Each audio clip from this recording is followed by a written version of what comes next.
आज़ादी के महानायक महात्मा गांधी जी, लोकनायक जयप्रकाश नारायण जी, शहीद आजम भगत सिंह जी, चौधरी चरण सिंह जी को नमन करते हुए मैं साधुवाद देना चाहूँगा कि निरंतर 1987 से हमारा डॉक्टर राकेश चंद कारपोरेट घराने के राइट ऑफ कर सकते हो, 24 लाख करोड़ रुपए किसानों के माफ नहीं हो सकते। साथियों, मैं तो ये बताना चाहता हूं कि जब तक किसान मजबूत नहीं होगा, गांव मजबूत नहीं होगा, तब तक जेपी का सपना पूरा नहीं होगा, महात्मा गांधी जी का सपना पूरा नहीं होगा, शहीद आजम भगत सिंह अशफाक उल्लाह खां का सपना पूरा नहीं होगा। आज एक योजना चलाई हुई है बहुत पहले से, मनरेगा योजना। साथियों, मनरेगा योजना अधिकांश आप लोग किसानों से रिलेटेड है, किसानों की बात बहुत नजदीक से आप लोग समझते हैं। मैं आप लोगों से पूछना चाहता हूं कि 1 लाख करोड़ रुपए यूनियन बजट में व्यवस्था होती है मनरेगा योजना पर। हमने काफी मंचों से सीएससीपी की दिल्ली में बैठक में भी बताया कि इस मनरेगा योजना को सीधा खेती से जोड़कर किसानों को मजदूर उपलब्ध करा दीजिए। उत्तर प्रदेश के अंदर 237 रुपए मजदूरी मनरेगा के तहत निर्धारित है।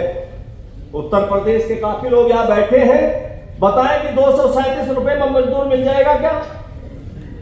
हमने उसमें सजेस्ट किया कि 237 रुपए किसान देगा और 263 रुपए किसान देगा और 237 रुपए मनरेगा से उसे पेमेंट हो जाए, ताकि किसान की खेती बच जाए। आज किसान की सबसे बड़ी समस्या है किसानों के सामने कि मजदूर उपलब्ध नहीं है, और खेती ऐसा काम नहीं कि केवल भगत सिंह वर्मा खेती कर लेगा। इसमें तो कई लोग खेती करने के लिए चाहिए, चाहे वो पंजाब के किसान हो, चाहे हरियाणा के किसान हो। सब मजदूर की समस्या के कारण आज खेती हमारा घाटे का सौदा हो रहा है। निश्चित रूप से हमारे जो युवा पीढ़ी है, हमारे जो नौजवान हैं, आज खेती नहीं करना चाहते। मैंने काफी समय लगाकर खेती को डिजाइन किया।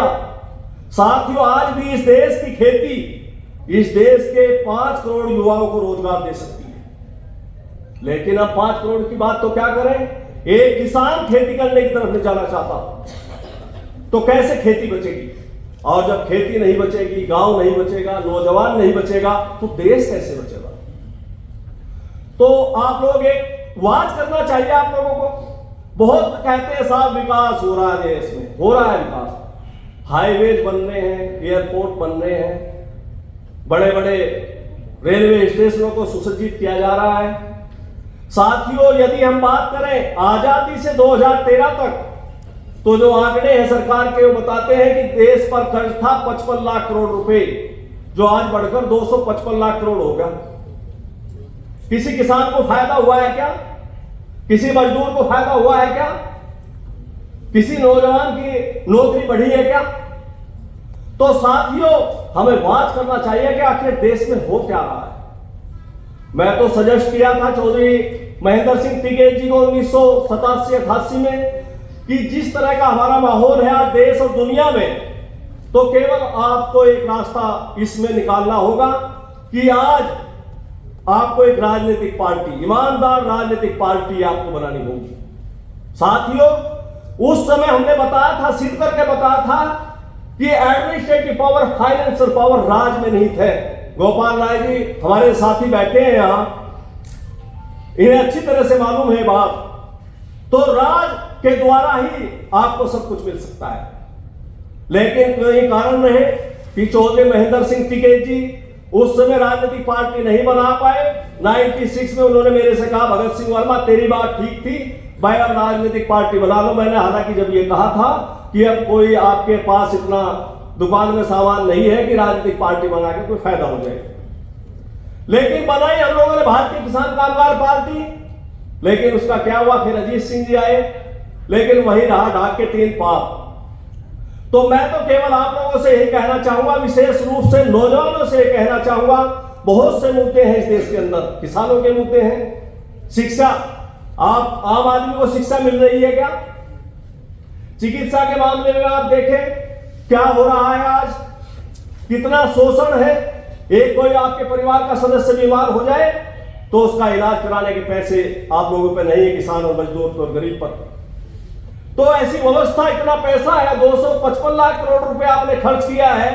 मैं पूछना चाहता हूं लुटियस जोन में बैठे हुए नेताओं को, कम से कम इस देश के लोगों को, देश के 150 करोड़ लोगों को आप शिक्षा और चिकित्सा फ्री कर देते, निःशुल्क कर देते, जिस तरह की व्यवस्था और दूसरे देशों में है।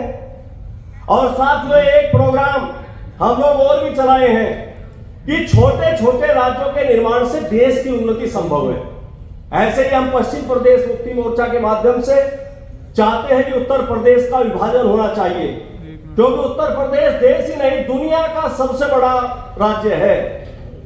तो हम चाहते हैं कि उत्तर प्रदेश को 4 भागों में बांटकर पश्चिम उत्तर प्रदेश के 26 जिलों को मिलाकर पृथक पश्चिम प्रदेश का निर्माण होना चाहिए। जिस दिन हमारा अलग पश्चिम प्रदेश होगा साथियों, तो निश्चित रूप से वहां शिक्षा और चिकित्सा अंतरराष्ट्रीय स्तर की होगी और सभी को निःशुल्क होगी। तो मैं चाहूंगा कि हर मुद्दे पर विशेष रूप से हमारे नौजवानों को आगे आकर बात करनी होगी, संघर्ष करना होगा और निश्चित रूप से इस देश को बचाने के लिए काम करना होगा। धन्यवाद। जय हिंद, जय भारत, जय पश्चिम प्रदेश।